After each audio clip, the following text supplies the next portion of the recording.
to Are You Mad at Me? I'm Vickie Morgan. And I'm Josh Morgan. Bang. There you go. Howdy. Howdy. How's it going? Oh, I thought you were asking me how it's going. Oh, yeah, sure. I'm good. Why not? How is your day going, honey? Good. We're at episode 34. That's pretty exciting. Just as I said that came up 34 seconds. Yeah, Josh figured into out the 34th episode. We got a little fix here today on our podcast. Josh put a giant timer up in front of the monitor. So I will be just as surprised as everybody else when I see the clips online. It's a little bit distracting to see our faces. It is. It is. When we're doing this, because it's like a lot of this. Or a lot of we don't ever do that. A lot of this kind of stuff, like yeah.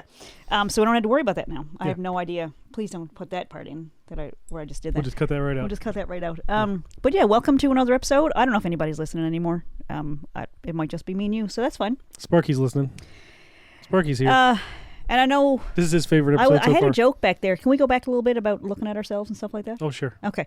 So now we got a clock up in front of the monitor so we can't see ourselves on the computer. And I know what you're thinking. She loves looking at herself. She thinks she's a famous, sexy writer. Look at her revealing clothes that she's wearing.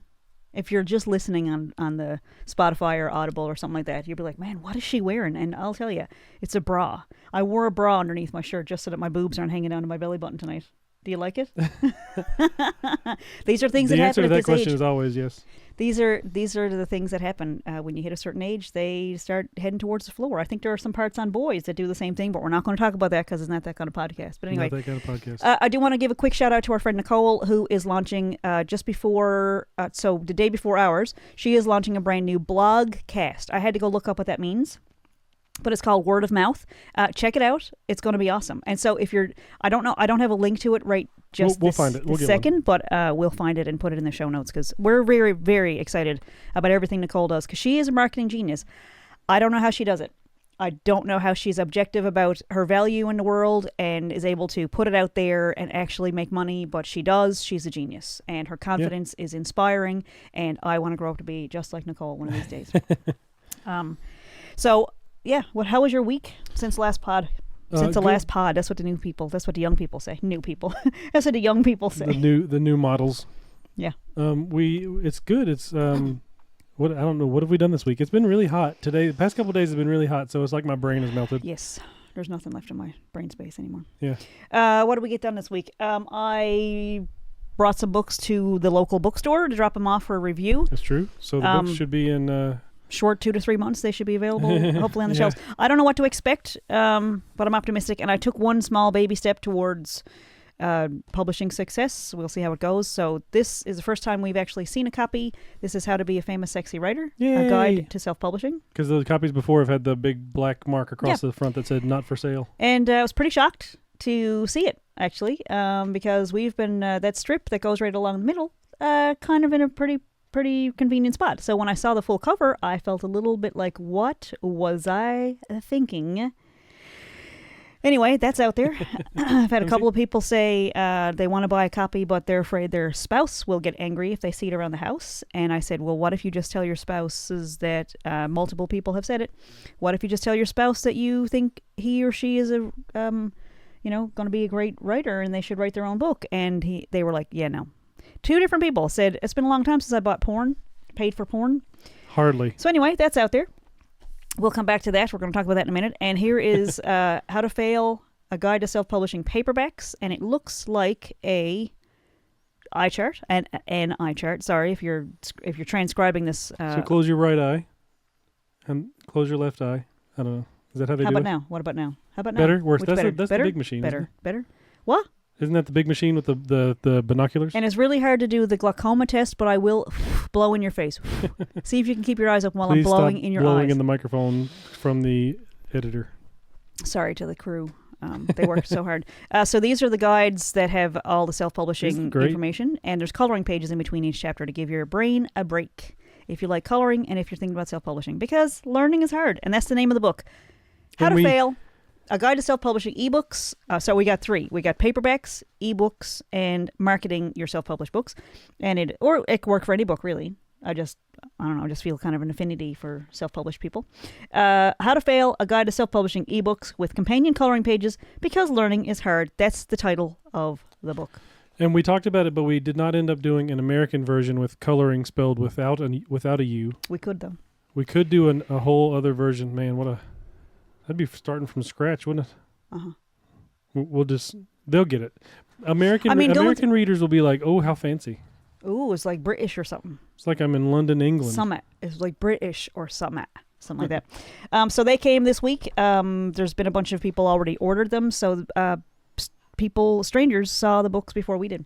So that was kind of fun. And so the only thing I was capable of getting done this week, I got a big overshare coming. I've kind of figured when I have the podcast to be accountable to each week that, that'll be like my source of bravery, and I'll do the things that I need to do or whatever the next step is. I don't know what I need to do. Nobody's given me any advice really. So, but I kind of thought that being accountable would prompt me or like motivate me or push me to do the next thing. And turns out that's not the case. I am a big wimp and I have not checked the sales report on Amazon. So, which is kind of funny because I have published 14 books in the past 6 weeks, thanks to Mr. Josh Morgan here, my graphic designer. It was a team effort. All the things that you do. And I've been afraid to look at the sales page. And I just want to say that's a fantastic, what a library you have on Amazon now. Yeah. What a bookshelf. There's a group on Facebook called 20 Books to 50K. And I saw that today and I was like, ooh, I have 20 things for sale on Amazon. You okay? Yeah, maybe's rolling around. The problem with not being able to see the monitor is that I can't tell when she knocks the camera over. Okay. We're okay though. She's just got the late night zoomies. It's not late. It was middle of the day. We're totally on a regular schedule. Early afternoon. Anyway, that's the creative process for me. I keep thinking, all right, I'm going to do it, and I have a list. I am still compiling a list of things that I would like to do. I've been invited to be on a panel in a couple of weeks at a marketing meetup with Heyorka. We talked about it a few weeks ago, was it just last month? Was it June? Yeah, they did one last month. We went to the marketing meetup with Heyorka, and it was really fun. Yeah. And then you're going to be on the panel for this one. Yeah. Talking about marketing on a budget. And my approach, the last one we went to had a whole bunch of folks who work for big organizations and are in charge of marketing. And I think I have a bit of a different perspective because we don't work for a big organization. We work for, we're freelance artists, and we try to do things with zero budget. We try to do organic marketing, and so I feel like I got a few things in my mind. They didn't actually speak for very long on the panel last month. It was like they probably had speeches prepared, and they probably didn't sleep the night before they did that. Yeah, panel it was so just nervous. a segment of the meetup. It was just like a small. Yeah. So there was basically they had a chance to maybe answer 3 questions altogether, and there was 3 or 4 of them. So I'm looking forward to that, and I'm kind of thinking about what am I bringing to the table, and it's basically that we market without a budget. And we had our friend Ida Linehan Young reached out. She listened to a podcast last week, and we were talking about her marketing. She's a genius with it, and her books are wildly popular. Yeah, and they become they sell so many copies almost instantly. As soon as she posts them, people are ordering them right away. So she got in touch and she said, "I love the podcast, and I do things basically that I do what feels good, and I don't do what doesn't feel good." And I can't imagine putting that should be on a shirt. I can't imagine putting it any more succinctly than that. That's it. That's dream. What we do. The problem being sometimes when you go for long stretches of not feeling great, it's kind of hard to know which ones are good ideas and which ones are bad ideas. And sometimes it all feels like a bad idea. For all my good intentions, I don't think I've posted anything anywhere outside of. I've done Facebook. So I get brave and I share something and I send it to you as a draft. I send it as though I'm sending you a message. And then you're like, well, that's really good. And I'll go, okay. And I'll go post it along with a picture on Facebook. And then I go, well, if I'm sharing it on Facebook, I might as well put it on Instagram. And then if I'm putting it there, I might as well put it on LinkedIn. And I might as well put it on Pinterest. And I might as well put it on Substack. So I end up with one piece of material posted on 5 different platforms. And right. I don't know if that works because I think there's different kind of language. People kind of respond differently to different things. Anyway. It's almost like each platform is its own full-time job to keep up with. Yeah, and I think there's something to focusing on one platform and kind of growing that. But I don't know what the language is. I really don't. I'm kind of overwhelmed with how many options there are.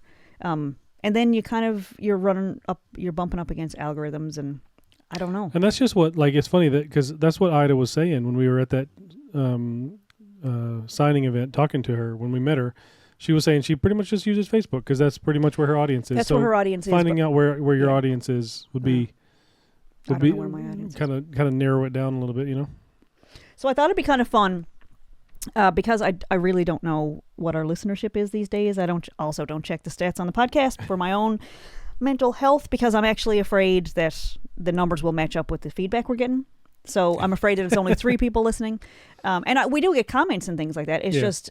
If that's all there is, I mean, it'd be pretty rough. I'd be in rough shape, I gotta say. You know, I'm grateful for the people that are listening and buying the books and all those things. But yes, it's thank you for listening. Yeah. But anyway, we got these. Josh made me these cute little shirts, so I'm going to put one on, cover myself up a bit for my mom's sake. So your mom will be mad? Yeah. Wes, that should be a whole other podcast. Mom's mad at me. Anyway, famous sexy writer, and it's got the little cursor there at the end, like the little blinking cursor. And if you look at it long enough, it starts to look like it's blinking. So I'm going to put this on now. It's magic. I'm going to model this for you. So for those of you that are just listening, Vickie is putting on a T-shirt. She did not take off her other shirt, so don't worry. This is still a family-friendly podcast. The audio part Video is podcast. All right, so there we go. We got a whole bunch of medium shirts. Is this medium? It feels a little snug. We got on another shirt under it. And it might be because it's 1,000 degrees here in Newfoundland. I think somebody said it got up to 30 degrees today. Oh, good Lord. And we were out in it. Which is 92 for Fahrenheit. That seems higher. 30 times 2 is 60 plus 32 is 92. Mm. I'm reminded of the George Washington sketch on Saturday Night Live that our nobody knows. Future friend Nate Bargatze did, where he talks about the units of measure that the Americans came up with many years ago. And this is one of those moments of that makes no sense whatsoever. How many feet are in a mile? 5,286. Nonsense. That sounds like how many people were at my first wedding, except it was 6,247. That's why I know a silly number. More than one person per foot for a mile. That's why I know a silly number, because that was the capacity of Mile 1 Stadium.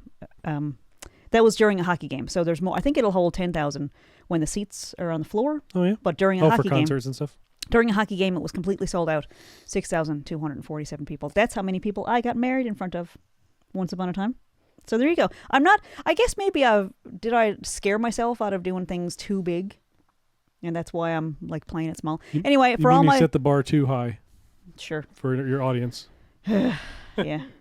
With the enthusiasm of youth, you have no idea what you can't do, and there's nothing holds you back, because it's like, I don't know, I had no idea it hadn't been done, and so I didn't have any anything to base it off of like, oh, I probably couldn't get this done because that's impossible. Like, I had no idea, so I just went ahead and did all of it, and I was on that event was on all the radio stations. Like, I was a guest on the radio stations. They all covered it. It was in the Down Home magazine. It was in the Hockey News.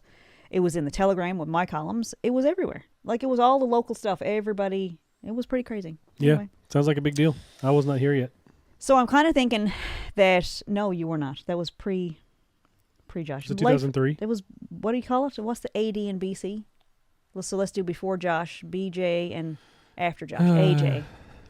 After Josh. Now it's BCE, before the current era. Oh, okay. So the scientists don't have to say Christ. And that's only particular calendars. Has anybody been listening to the Nateland podcast? I'm still catching up. I'm still catching up, and I did skip ahead to the podcast I had the other day. It was a kind of a newer episode. It was like the most recent one.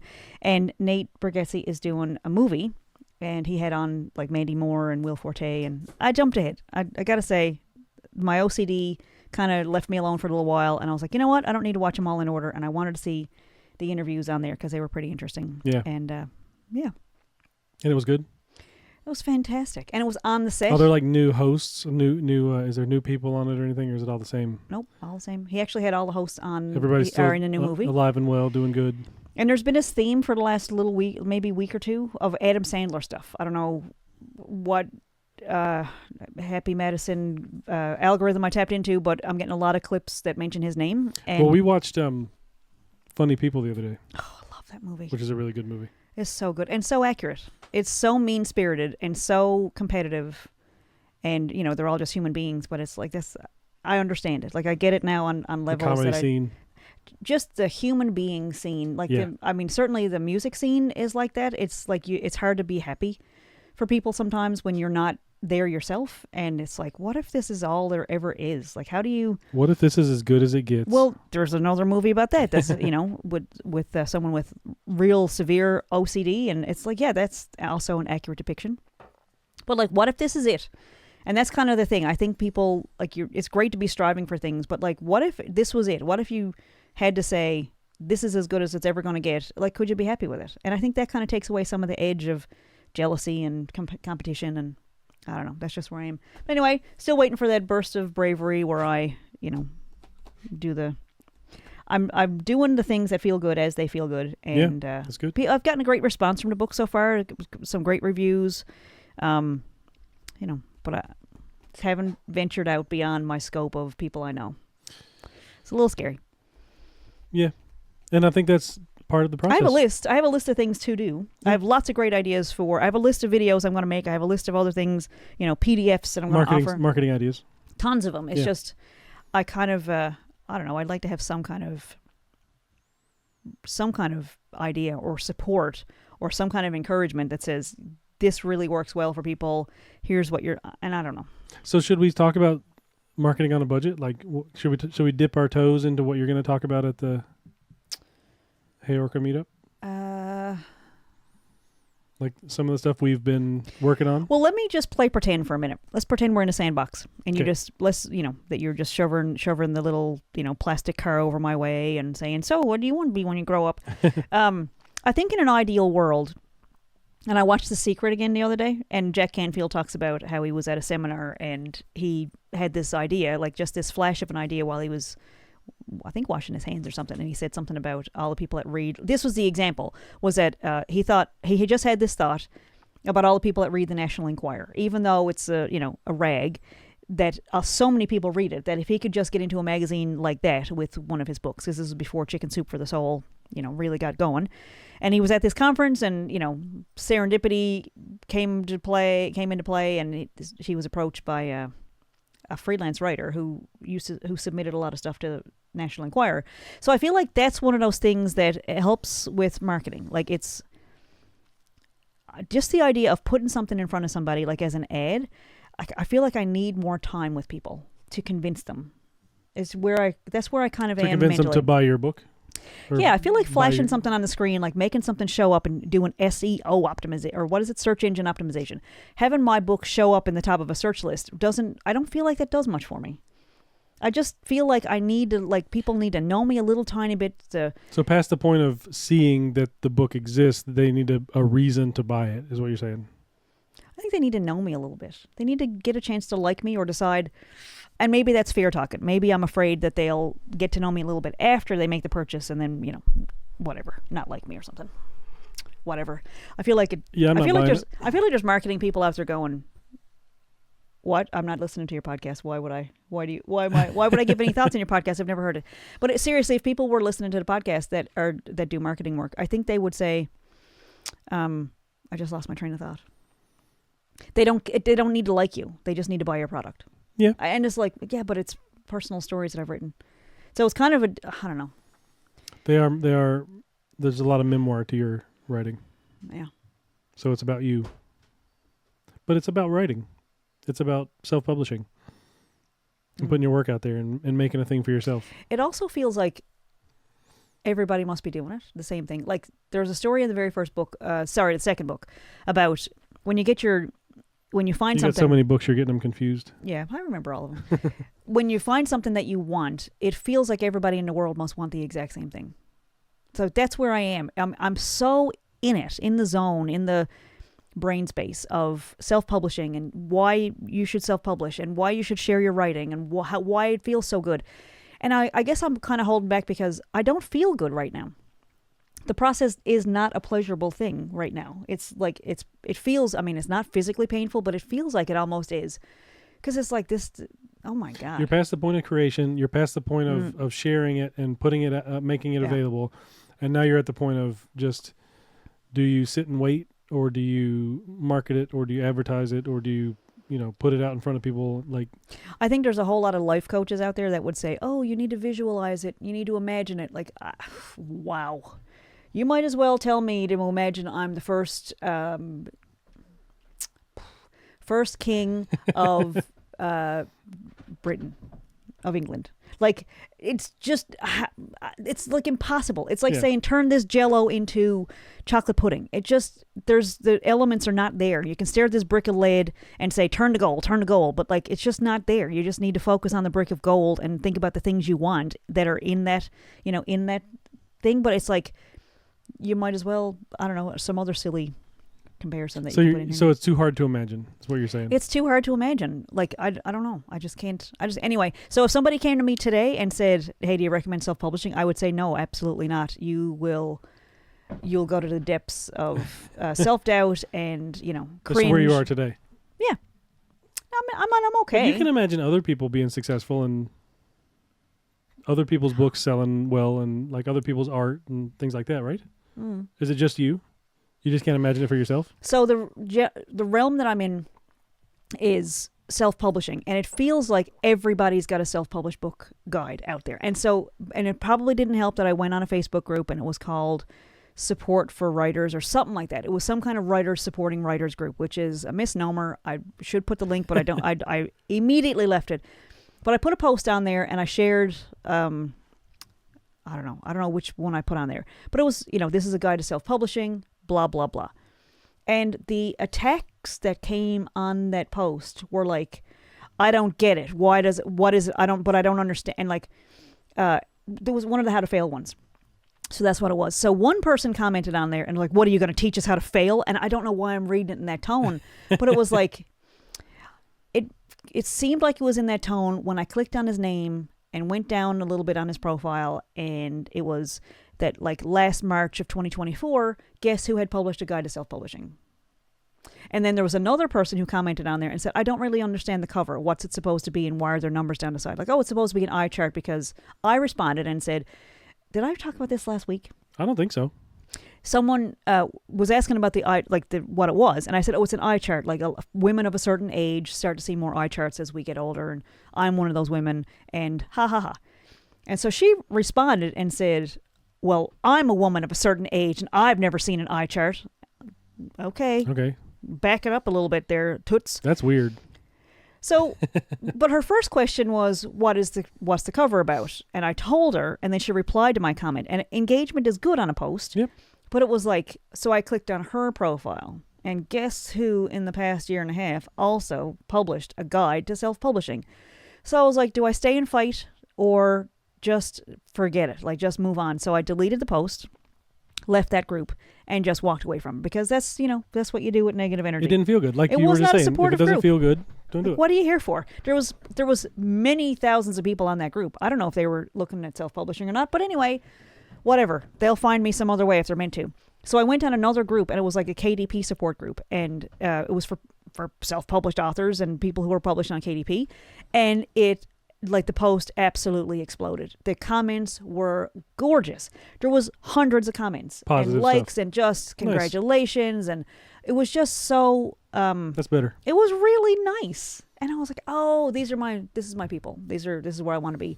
Facebook is like that. But venturing out at first it felt like, okay, so out of 6 posts on the first one, 6 comments on the first one, there was 2 of them that were just going like, who do you think you are? And I was like, dudes, obviously, maybe your book didn't sell that great, and that's why you're a little mad that someone else came along and wrote it, but I'm telling my stories. It's not proprietary information. Yep. It's just told in my voice, and some people might like it that way. And so I feel like I'm pushed back on my heels a little bit, like defending the books, and it's just not a place to market from. That's angry marketing. I don't want to do that. And I don't want to advertise that either. I don't want to put out there, like, I know I could do pity marketing. Like, I know, I could go on groups and say, my book isn't selling, boo-hoo-hoo. And I know there would be a few people that, like, on my Facebook page, there would be a few people that would come to my rescue just to cheer me up. And but that only goes so far. But yeah, if they didn't want to buy it on principle, on like just, I want to learn this thing that Vickie put in her book. I think the books have that. They have the merit to be purchased on their own. I just wonder if I don't know. I feel like I'm missing the boat somehow. There's some kind of FOMO going on or something like of maybe I should be doing more, or I don't know. And I've also seen some things about people who wrote books and self-published them that it didn't catch on for a couple of years. I mean, sometimes just things aren't ripe. The idea isn't ripe, or whatever it is. But anyway, I've been having this idea floating. The dogs are running over us, over our heads. The idea that I've been having the last little while is audiobook. And frankly, I sat down to do it, and it was like, why? Who wants to listen to an audiobook of instruction? It's not instruction. There's a lot of narrative stuff in there too. But it was, I don't know if it would translate well into an audiobook. I don't know. I think there's probably a market. Like there's probably a market for people, because there's markets for people that read audio or listen to audiobooks. And I would imagine there's probably a market for people that learn from audiobooks. I don't know. That's one dog. She's going crazy. She's losing it. Yeah. What are we talking about? You were thinking about doing audiobooks. Oh, so I'm going to go back to Esther Hicks again. She says the best way to sell one book is to write another one. So I actually am thinking about, instead of, maybe I don't have a marketing brain. Maybe that was a waste of 3 years of my life to do the marketing diploma. Because, it's not coming to me in big flashes of, oh, here's the next step. I think, we've said this 100 times probably, you were very good at marketing, and you are good at helping people with their marketing, and you're good at marketing for other people. But when it comes to marketing for yourself, that's hard. So that's where I am. Yeah. Like, that's what all the books done and repurposed. I'm proud of that. I'm proud that I repurposed instead of, because it would take me a long time to publish 20 books. But repurposing the material into different formats, like having one with the coloring books, having the other ones with the bare bones guides, which we have never seen a copy of, but people have been buying it. Yeah, somebody sent us a picture of a bare bones guide, and we haven't even seen it. There was a lady that bought 3 different books of mine all at once and sent me a picture, and I'm in love with her. So apparently my affection can be bought. There you go. So it was amazing. And I feel like it just occurred to me, for anybody that's listening to this and wondering, like, what is her problem? Nobody's wondering that. The books are selling. Oh, I see. She's doing some marketing. What's the problem? And I think the problem is, that's a good question.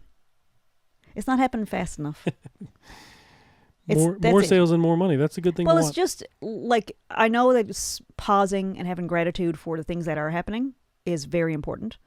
But I'm also looking at the summer days tick by where, there is no income. There is no, like... You want more sales. There needs to be, volume-wise, there needs to be a whole lot more. And it's like, well, maybe we should just get jobs. Like, because how are we ever going to do this without that? And with this, blah, blah, blah. And all the things that feed into itself. So, but we are taking baby steps. So we did go get our passports. Yep. It was an adventure. We talked about that last week. Those are on the... I think we did do a funny thing since then, though. We went and got the... we sent away our Canadian passport renewal applications, and it's pretty simple. Like, you fill out the application, you put it in an envelope, you send it. Like, you can send it different types of envelope, different ways, like courier, express mail, whatever. So we get to the post office, and this kid is working there, and Let's call him Braden. He looks like he might have been in the 7th grade. Like, he was just at the post office in between classes, like algebra and stuff. So in between naps. Yeah, nap time. So anyway, he's like, we got the envelope to put the applications in, and he gives us another envelope. So it's like this $30 envelope, and then he gives us this $20 envelope, and he's like, this one goes inside that with your application, so they can have something to send your stuff back. And we were like, I don't think we need that. And he was like, no, I've never seen anybody do this a different way. Like, you have to send 2 envelopes.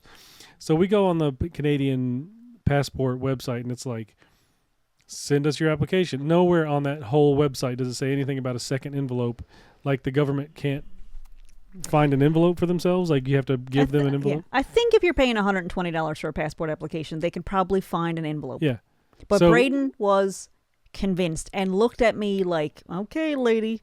Yeah. So I said, no, Braden, the next time somebody comes in and you're telling them this story about, I've never seen anybody do it, I said, you tell them about this lady. We'll let you guys know if we get an email from the government that said, we have your passports here, but we don't have any way to get them to you. We'll be eating our words. Yeah. I like being the first one in somebody's customer service history that's I've never seen anybody do this before. Like, This has never happened in the history Probably of the because post you're office. scaring them into buying another $30 envelope. There's somebody at the passport office going, why do we keep getting all these empty envelopes? And it had this like tracking thing in it, like where they scan it when it's leaving the destination, and then you can track it or whatever. But Canadian Passport Office doesn't have a scanner to track your shipment. So he was like, office. "Well, how are you going to know it's coming back to you?" I don't know. I'll know when it arrives. I don't. There'll be something in the mailbox. These are not things people know when someone mails something back. Anyway, Yeah. it was sent off because when the offers start pouring in to go speak at conferences and give workshops and if we got to go to the U.S., we need a passport. and perform and play and all these things. That's going to be the first thing is, do you have a passport? And I didn't want to add 6 weeks onto an invitation and say, well, we couldn't possibly go anyway. So Yeah. that's done. That's sent off, or you could drop it off on the other side of town Wednesday, Thursday, or Friday. No, sorry, Tuesday, Wednesday, or Thursday, because the passport office is only open 3 days a week. Are they only open 3 days a week, or do they only take? I guess it doesn't matter. I don't know or care. Yeah. What different what Doesn't make a difference. how do I get that job? Right. Is my question. I think they close at 3 and they're open 3 days a week. So I don't know if it's a Newfoundland thing. I don't know if it's a Canadian thing, or I don't know if it's just a thing that's been happening like since COVID or whatever. But businesses closing before 5 has been driving me nuts lately. It's like every now and then, like the bank will be closed at 4:30 or 4, and it's like, it's 4:35. I just missed them. Shoot. Well, that's pretty close to 5. I called somewhere the other day and they were like, "Oh, we closed at 3." Like 3. Like your lunch isn't even settled yet. Like what are you doing? you haven't even come up from your nap yet. Like, so, I mean, it doesn't help that sometimes. No. I'm, Nope. We're not doing that. We're not doing it. It's business not my fault. hours. It's business hours, 9 to 5. Hours. That's everybody said 9 to 5. It's a Dolly Parton song, 9 to 5. Like it's a movie. It should be 10 till 2ish. Yeah, with a break from 12:30 to 1:45. It's crazy. It's like, man. With a break until 11, you can. Yeah. Yeah. So there you go. So all I'm saying is, keep your office open till 5. Stop with this 3 o'clock nonsense. I know. And I'm also, so one idea that I did have. Back to work. Yeah. Was to combine some things that we do. So I do have a song called World's Worst Seller. And so I feel like hybrid is the way to go for me. Like just to do something straightforward is like, but I could be doing this thing. And it comes from doing dishes while breastfeeding. It comes from vacuuming while changing a diaper. It comes from changing the oil in the car while I'm doing my taxes. Like I like to multitask, That was a mess though, because we had Really? we had to send our taxes in with the oil all over it, and it was rough. Yeah. It was, You done? Hybrid, go. Hybrid. So I feel like combining some stuff because I really, really want to start doing some music stuff, and it's the same thing. It's like, what are you going to do? Or who are you going to do? And so I had these ideas for music videos, like, for little snippets to put on TikTok, because apparently people release like a verse of a song, and sometimes they get $1 million contracts from doing one verse. Yeah. And a company will come along and say, let's get one of those. We'll give you $1 million to finish that song. Like one song? Really? Anyway.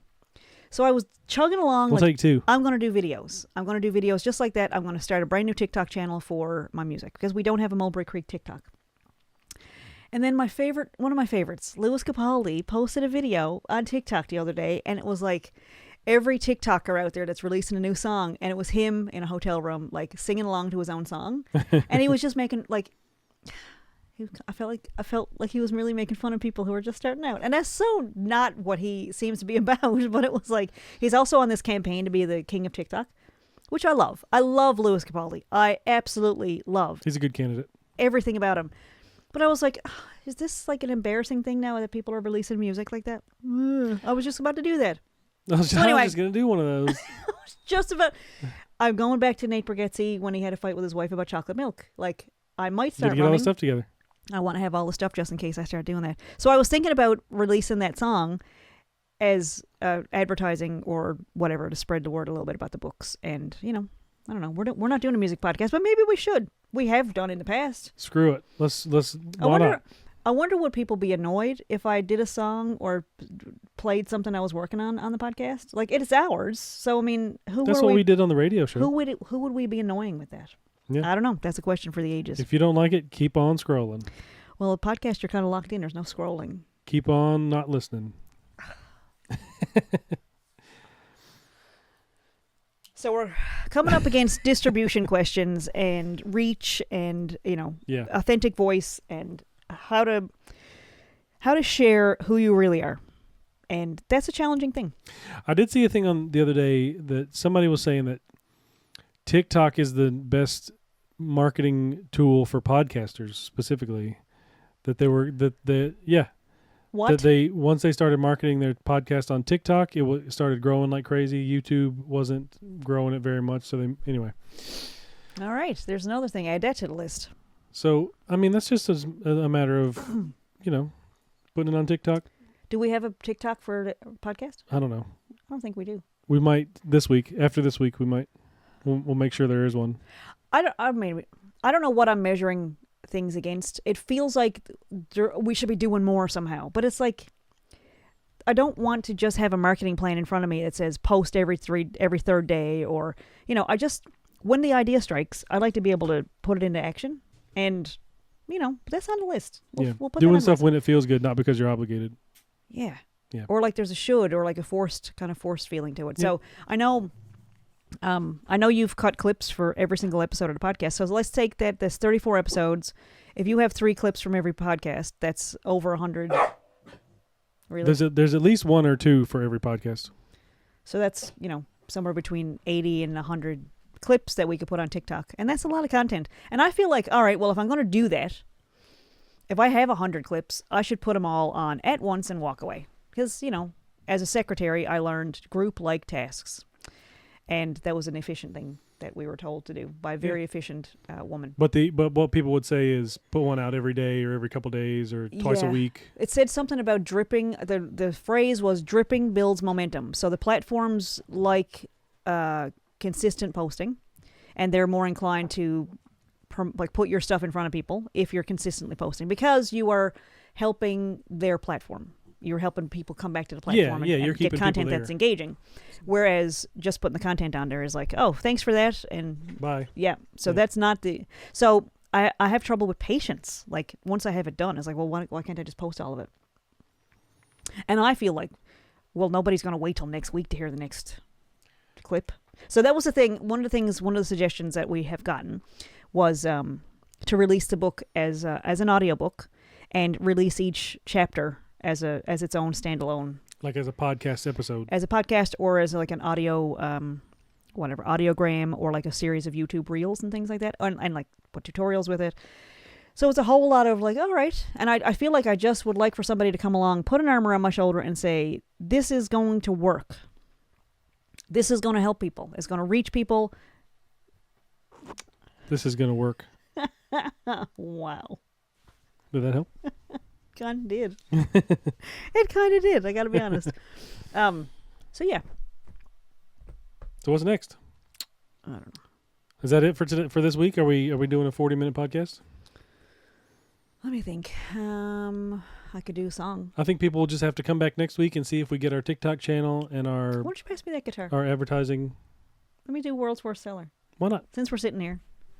Do you remember the words? I hope that guitar is tuned. I'll tune it up.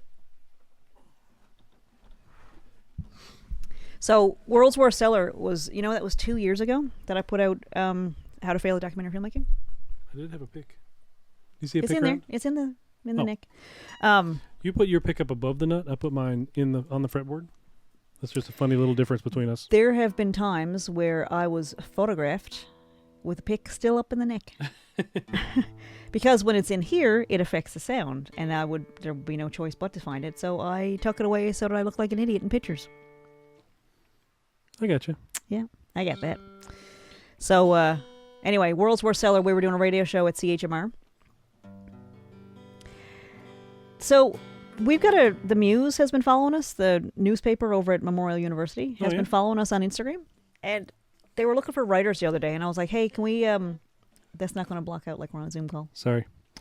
They were looking for writers. So I reached out and I said, hey, do you need to be a student at Memorial to write for the university for the Muse newspaper? They were like, yeah, that's what we prefer. I'm like, okay. So they were I like, can see you.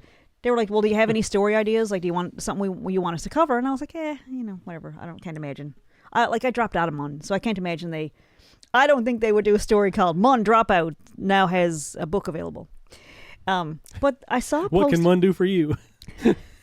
This success. You only need 3 semesters at Mun to become a successful, sexy writer. But I saw a post from their Instagram just earlier tonight, and it was like 5 Newfoundland podcasts you should be listening to. I didn't have the heart to click on it. But I think ours was one of them. Yeah. Okay. So this is where we are. Like, those are the sorts of things that I don't know if anybody else saw it, but I saw it, and I didn't click on it. I'm not going to explore the 5 podcasts that they recommended. Maybe we could find a new favorite podcast after ours, obviously. Yeah. That's copyrighted. Please don't play that. Sorry. We don't have that kind of budget. It's a new song I'm working on. It's called Crow. Dark Meat Chicken. Dark Aviary. So you gonna play your song? Sure. And that'll be the end of it for this week? Why are you in such a rush to get out of here? See? I'm not in such a rush. I think we got lots of stuff to be doing. I think we should use some stuff in the podcast to use for clips. So that at the very least, since we're sitting here in front of a camera, we can repurpose it into things that we could put on. I don't know. Let's hear World's Worst Seller. All right. Okay. I wrote the world's worst seller. It came in all formats. Audio and ebook and even paperback. I tried dropping the price and I tried selling on TikTok. But 0 sales and no reviews, I'd make more money.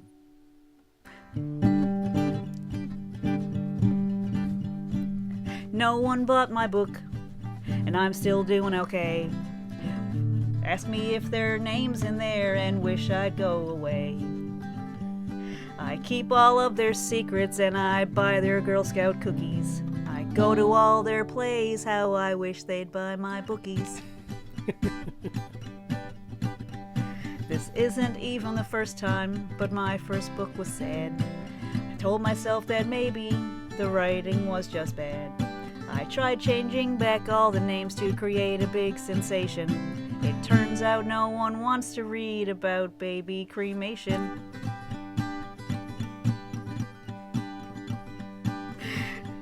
I wrote the world's worst seller, came in all formats, audio and ebook, and even paperback.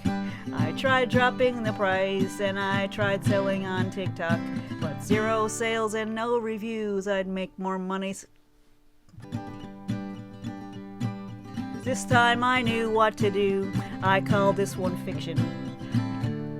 I wrote it more like Joel Hines and even watched my diction. Airy fairy is the way I live. No, I'm not into crystals, but I like law attraction videos and graveyard whistles. I wrote the world's worst seller.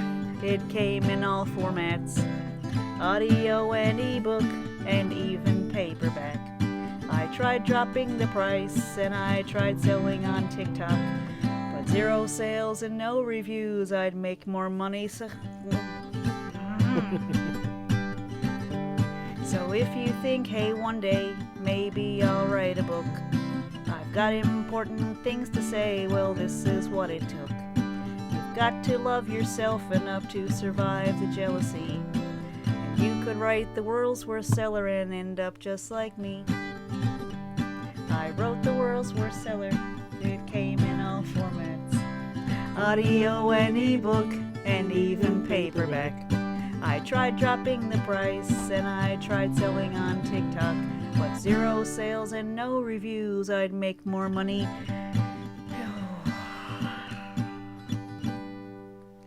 Woo! All right, folks. I don't know if I'm done yet. That's episode 34. I feel like we got more to say. It's only not even an hour. That's okay. Now, 45 minutes is a sweet spot. When I do interviews with people, and yeah, I feel like 45 minutes is they're like this real. They kind of let their guard down. Then you get to know the real person. So 45 minutes in, and we're going to leave it there. Really? I think that's a nice, sweet little episode. Episode 34. Do you have any funny clips that you're going to take away from this one? Was I cute or adorable or inspiring Even or brave or courageous or putting my shirt on? Can you do that in reverse? So can you do a reverse where I'm putting the shirt on and it looks like I'm getting undressed on the podcast? That'd be funny. Yeah, That'd with like applause and right? Sexy music and stuff. What's sexy music sound like? Wow. Oh my God. I don't think I'm ready for that kind of a podcast. I just improv that. All right, so this episode of Are You Mad at Me was let me try that again. This episode of Are You Mad at Me was brought to you by How to Be a Famous Sexy Writer. That's me on the cover, Vickie Morgan, Guide to Self-Publishing. It's got everything in there that I know about self-publishing. Not everything there is to know, just everything I know. And it saves you time because you don't have to make the same mistakes that I made. And I got to say, after 45 minutes of the podcast, I feel a lot better. So I highly recommend podcasting. I think for the next thing for me is to just do the little ideas as they come along and start working on a book about recording an audiobook. Yeah. Because it's a whole other market, it's a whole different audience, and it can be repurposed into a whole bunch of different things. And I just, maybe this is my journey. Maybe if I was like selling 1,000 copies right out of the gate, that's not inspiring for anybody, is it? It's not accessible to anybody. Yeah, I get what you mean. I think it's like it seems like it's out of reach. Yeah. Yeah. So I think maybe there's a reason for this. Yeah. Maybe that's the bigger, manifestation rolling out. It's like, I wouldn't coming on and saying, oh, the book is doing great. I don't even need this podcast anymore. Screw you guys. It's really like, no, this is the struggle. What's funny is that if you came to me 6 months ago and if I had a book sale, I would be thrilled with a book sale. It's so funny that your perspective changes, and then all of a sudden, yeah, your desire gets. I don't even know if I'm into double digits yet with the book sales, but I think it's doing really well. But at the same time, I got these little maggots in my brain saying that's not enough, though. That's not really enough. Like, I mean, you got a lot of books out there, and you're not really selling. But like, I've got really nice reviews on Amazon. Yeah, and people are sending you pictures of the books, and it's great. Yeah, and they're putting really nice posts on Facebook about it and stuff, and like it is like the momentum is building, and I do have ideas about stuff. It just. I don't know. I just feel like it's not enough. It feels like it should be more intensive or more like. And I did start an Excel spreadsheet on Google. I started a Google sheet to keep track of all the stuff. Good job. And then I got bored with that, and I put stuff on there the last couple of days that I forgot to put on there. But it's really like it is a challenge. There is something about having control over all of it. Means you have control over all of it. So there's no producer or director to blame. Yeah. You're really responsible for all the jobs. And we're the marketing department. We're the marketing and the sales department and the advertising department and the psychology department, like the therapists on call all the time. Yeah. But I do feel a lot better about, and like the audiobook and podcasting thing would you consider podcasting easy? There's a lot that goes into it. Yeah. I wouldn't say easy. I mean, I guess you could do it easily. Do you want to help me write a podcasting book or an audio? So basically, the reason I'm saying those things together is because if you have the gear and you're doing, if you're already doing an audiobook, you might as well do a podcast to advertise your books because that's the dogs are getting restless. That means it's time. So anyway, maybe that's the next. Hey, let's play nice. Mm-hmm. Dogs, we're recording a podcast. They're just being played. So that's episode 34 of Are You Mad at Me? Yeah, it's been great. The dogs are forcing us out. Can't believe we put a song on our Are You Mad at Me podcast. Yeah. That's exciting. It's kind of different. But let's branch out. We're doing hybrids. Take that, Louis Capaldi. I love Louis Capaldi. I know, and I saw a picture of him today with Dolly Parton, and he's back after 2 years. And they're not a sponsor of our podcast, but maybe they will be one of these days. BetterHelp. They're a sponsor on Nateland. Oh, yeah. So that's some big names that I'm pretty impressed that so basically Louis Capaldi has not been performing for the last 2 years. And so on betterhelp.com, they're giving away, what's double 365? 734,000 hours of therapy for free. I don't know what the code is. You'd have to go look up Louis on they are not a sponsor. Look up BetterHelp and Louis Capaldi because there's a code on there where they're giving away hours. And he said he's given away 1,000 hours for every day that he was away from performing. He took 2 years off to recuperate and kind of take care of himself. That's great. So we're happy to have, really, really glad that he's back doing things. Can you guys stop? Oh, my God. I don't think they're going to stop. It's a sign. All right. So anyway. thanks, folks. Thanks for listening. Why was I talking about BetterHelp?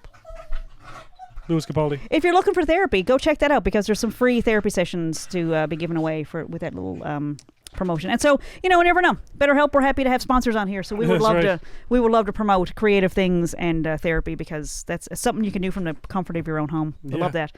Anyway, whatever. I forgot what I was going to say. Josh is in a rush. Oh, podcasting. Yes, podcasting book about podcasting and audiobooks. They're related. And if you have the gear for one, you have the gear for the other one. And it's really, I would need some help on the technical stuff on how to actually get the editing. Yeah. But like with some screenshots and stuff. I love editing audio. And it's accessible to people. And it does feel better. Like, I feel like there are people listening to us. So it feels like it's a life that's, what's that really sad thing, a quote about, like a life unwitnessed. Like, that's why people, that's why there's a whole bunch of stuff that happens to people when they live alone and all that sorts of stuff. So the thing is, you could listen to a podcast and not feel so alone. Yeah. So, there's that. And then there's also feeling like there's people out there listening makes me feel less alone. Right. It's like, so make a podcast. Yeah, it really is really helpful in that way. So it's, like music is a really good way to connect. Writing is a great way to connect. But podcasting is such a visceral thing that happens. Because I feel like people are listening. I just assume all the people that have told us they were listening are listening every week, and I just feel like there's an audience. And it's a little scary to think about brand new people finding us because, what if they don't really know? Like, oh, that's just my sense of humor, or that's how I am, or whatever. And it's like that's a little scary, but people get to know you. That's all. Well, this is the whole thing. People get to know you on a podcast, and they're going to trust you more. They actually get to know you as a human being. True. And they're the theory is people are much more inclined to buy from somebody they trust because we're in a world of advertising coming at you constantly from everybody's got a gimmick, everybody's trying to sell to you. So if someone's willing to sit with you if you're willing to sit down and explain what you do and why you care about the things that you sell, people get to know you and they'll get to know you as a human being. And, why should they buy from you instead of from somebody else?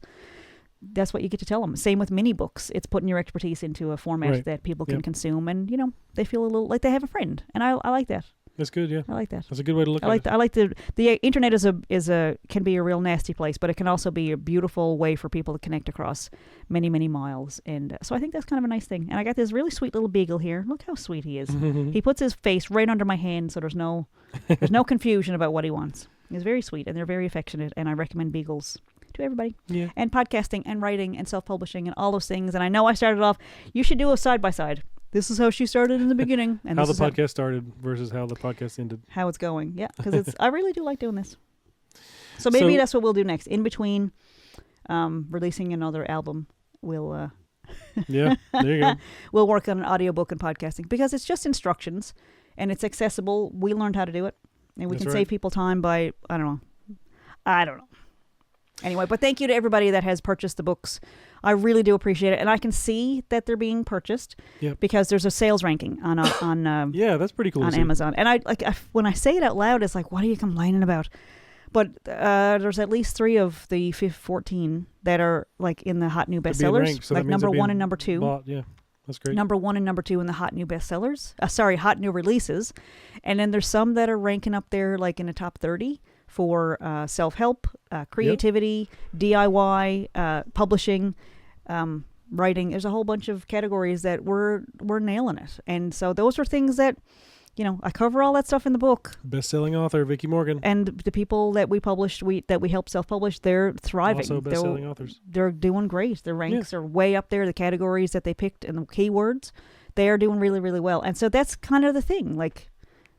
It'll be our little secret that it's not we're not selling thousands of copies to be bestseller rank or hot new release. Right. It's in the category that you pick. Yeah. And, that's kind of one of those things. But you got that. You get to say that. When you're in there, you find out that's how that works. And then unless somebody has listened to 55 minutes of our podcast, that's still a secret. It's just between us. But it is really a fun thing to be creating things. I mean, do I want an RV in the driveway? Yes.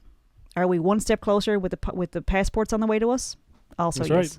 So I know that there are people out there with RVs sitting in their driveway and they're going, "Why did we buy this thing? We still got to pay on it. Blah blah blah." I just want to give it away. Nobody's enjoying it, or just loan it to us. Let somebody borrow it. Maybe you got a company that you need advertised, and we'll stick some Vinyl. We got a great friend over at iDesign, and he does, what do you call it?